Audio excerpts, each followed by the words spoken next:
A long time ago, I wanted to be the best expression of unconditional love that I could.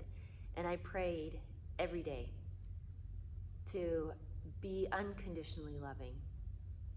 Because all the people, and saints and sages and scriptures that I revere talk about this quality of unconditional love.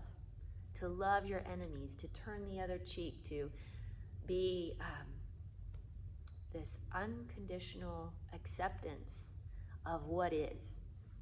And I wanted to be that. And I wanted to be an expression of that. And I thought, wow, how noble or how great that is, right?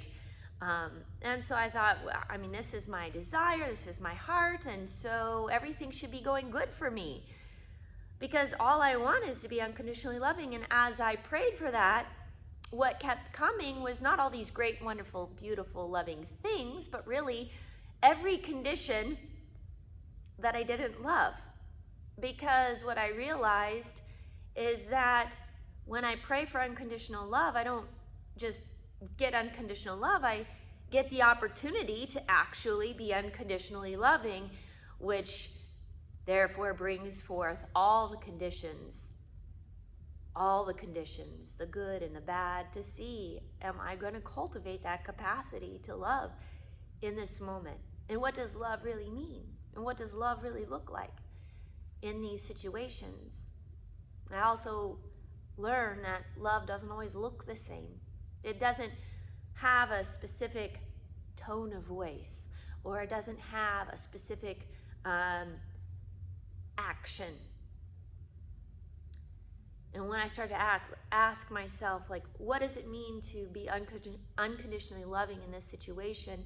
What do I do? What would love do in this situation? And I realized that, well, sometimes is to be, to set boundaries, and sometimes it's to say no, and sometimes it's to be loud, and sometimes it's to be soft, and sometimes it's this or that.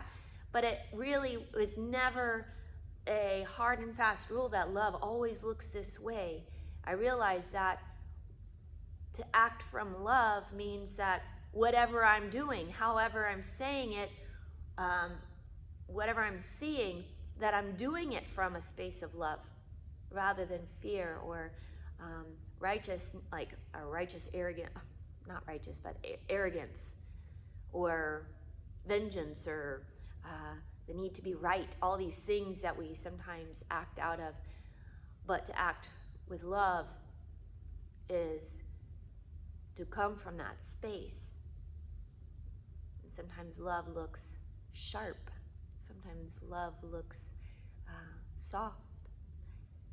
And so I learned a lot from that. And the other thing I learned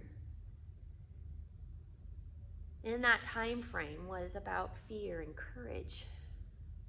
And so I realized that when I pray for courage, courage doesn't exist without fear. Fear, the beauty of fear, I mean, and who likes to be in fear? Nobody, right? But the beauty of it is the mother of courage, of bravery. Because you can't have courage and bravery without fear. So it's the mother of that. It's the breeding ground. It's the soil and the fertilizer for that quality. And so when I pray to be courageous, I'm also praying for that fear, because I can't have courage without the fear. And the same thing with strength. Can't have strength without being broken down. Strength comes from being broken. Even physiologically, when you're trying to build muscle, in order to build that muscle, as I'm pretending like I'm doing, curls, bicep curls. Like, you're at the gym and you're trying to build up muscle. In order for that muscle to build up, it first gets torn a little bit by little bit. These like micro tears, and that's actually, the tearing is actually what creates the opportunity for strength, for that strengthening to come in.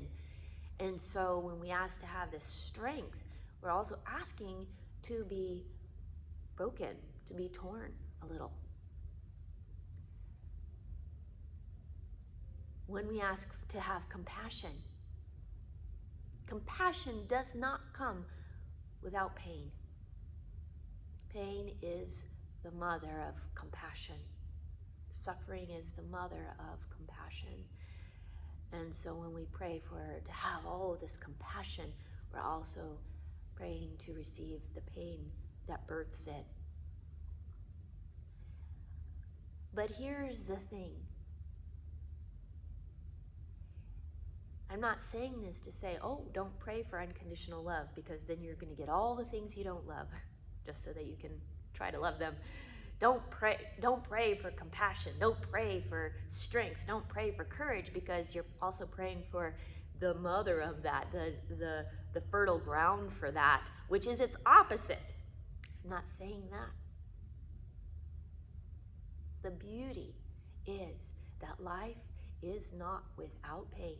Life is not without being torn. Life is not without all the things that we don't like. Life is not without these fears. So pray for compassion. Pray for strength. Pray for peace. Pray for these things.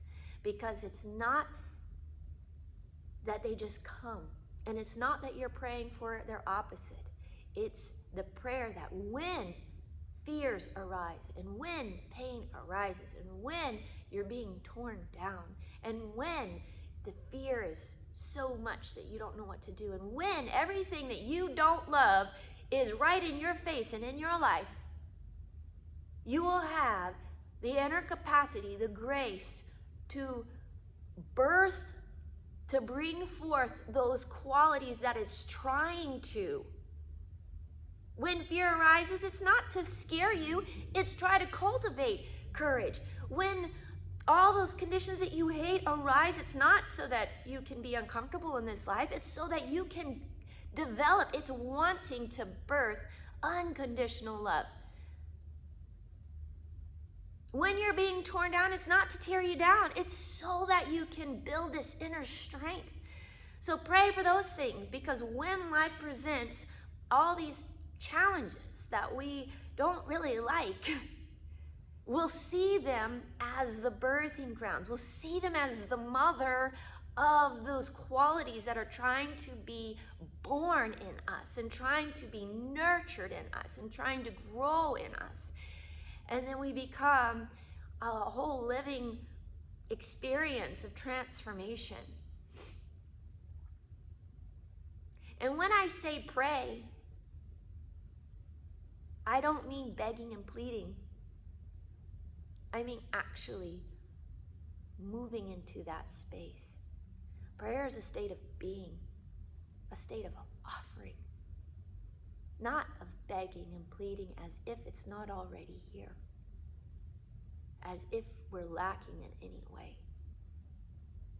Prayer as a state of offering ourselves to something greater and recognizing, oh yes, compassion is trying to be born here.